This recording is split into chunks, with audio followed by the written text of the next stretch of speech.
नमस्कार, मैं हूं आपके साथ रोहित। पिछले एक हफ्ते से चल रहे सियासी ड्रामे को आखिरकार तब विराम मिल गया जब ईडी ने हेमंत सोरेन को गिरफ्तार कर लिया और चंपई सोरेन झारखंड मुक्ति मोर्चा के नेता चुने गए। लेकिन बीजेपी के राज्यपाल सरकार बनवाने के लिए तैयार नहीं थे। ऐसे में कहा जा रहा है कि शाह पर वहां पर हेमंत सोरेन भारी पड़ गए। चलिए समझाते हैं क्या है पूरा मामला इस रिपोर्ट में।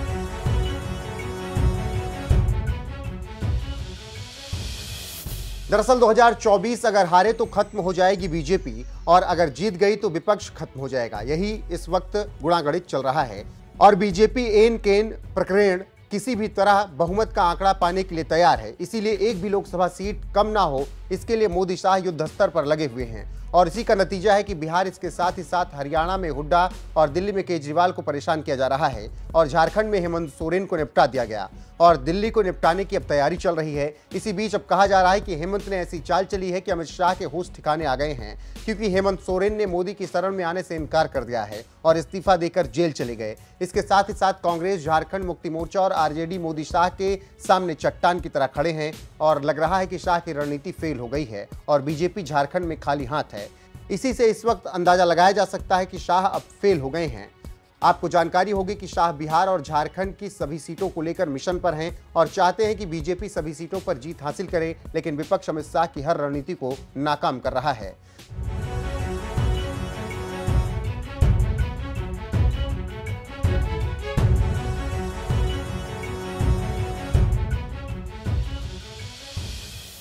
जानकार कह रहे हैं कि 2024 लोकसभा चुनाव को लेकर बीजेपी की बिहार, झारखंड समेत यूपी और दक्षिण भारत के राज्यों पर नजर है ताकि बहुमत का जुगाड़ हो सके। बीजेपी के थिंकरों की माने तो झारखंड और बिहार की सीटों पर ज्यादा फोकस किया जा रहा है। बीजेपी नेता और केंद्रीय गृह मंत्री अमित शाह लगातार बिहार और झारखंड के दौरे पर हैं।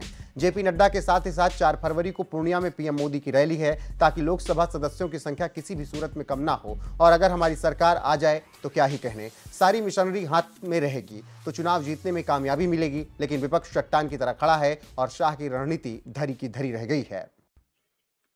दिन भर हमसे पूछताछ करने के बाद, समय बिताने के बाद सुनियोजित ढंग से मुझे गिरफ्तार करने का उन लोगों ने फैसला सुनाया। और किस विषय पर? ऐसे विषय पर जो चीजें मुझसे जुड़ी ही नहीं। मुझ पर 8.5 एकड़ जमीन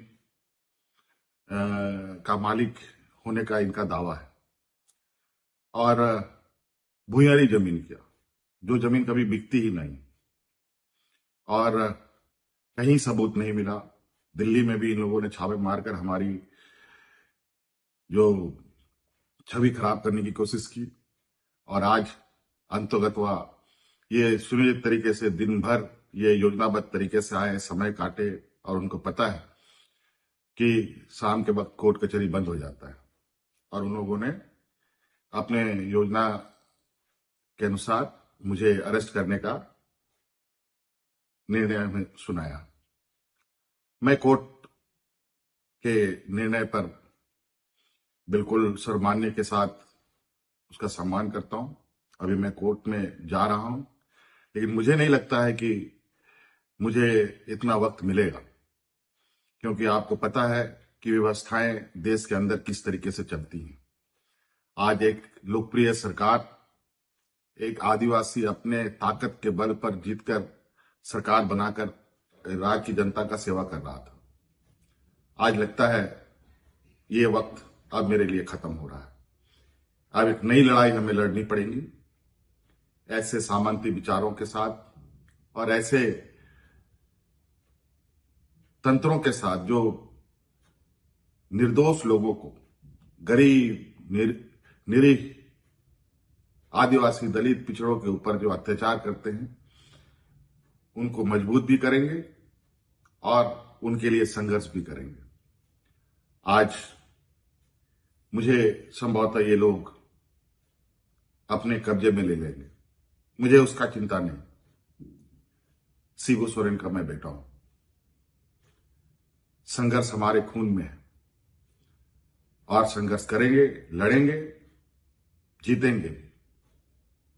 और जिस मंसूबे के साथ आज मुझे अरेस्ट करने का इन लोगों ने निर्णय लिया है, और आपको हम बता दें, बड़ा आश्चर्य की बात है, अभी मैंने जिस जमीन को लेकर उन्होंने मुझ पर आरोप लगाए और मुझे अरेस्ट कर रहे हैं, जहां पर दूर दूर तक मेरा कोई भी नाम कहीं से नहीं, बल्कि जो लोग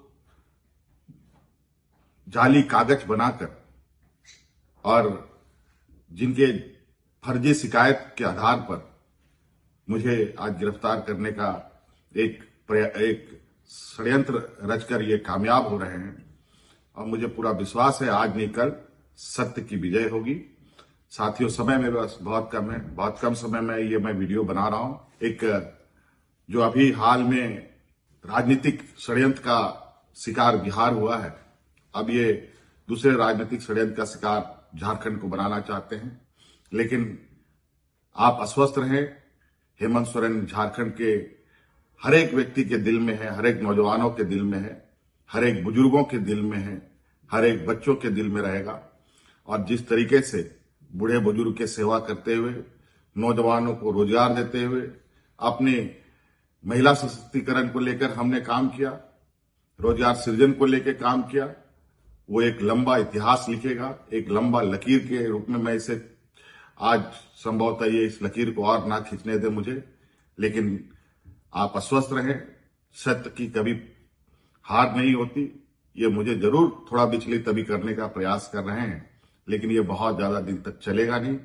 लेकिन जब हम अगली लड़ाई के लिए तैयार होकर आएंगे तो इस मजबूती के साथ आएंगे कि दोबारा इस तरीके के षड्यंत्र करने वाले आगे से इस तरीके के कदम उठाने से भी हजारों बार इनको सोचना पड़े। धन्यवाद साथियों, जोहार। और कल सुबह अखबार के माध्यम से, टीवी चैनलों के माध्यम से संभवतः आप सब लोगों को इस बात की खबर होगी कि आज हेमंत सोरेन गिरफ्तार हो गया और हमारे जो विरोधी लोग हैं वो अपने नापाक इरादे पर जो अभी कामयाब हो रहे हैं, इस पर अपना पीठ थपथपाएंगे। और मैं जानता हूं झारखंड की जनता काफी संवेदनशील है और कर्मठ है, और हम अपनी ईमानदारी के साथ अपनी लड़ाई को जारी रखेंगे। और मैं उम्मीद करता हूं कि हमारी इस लड़ाई में आपका भी पूरा सहयोग मुझे प्राप्त होगा। धन्यवाद, जोहार।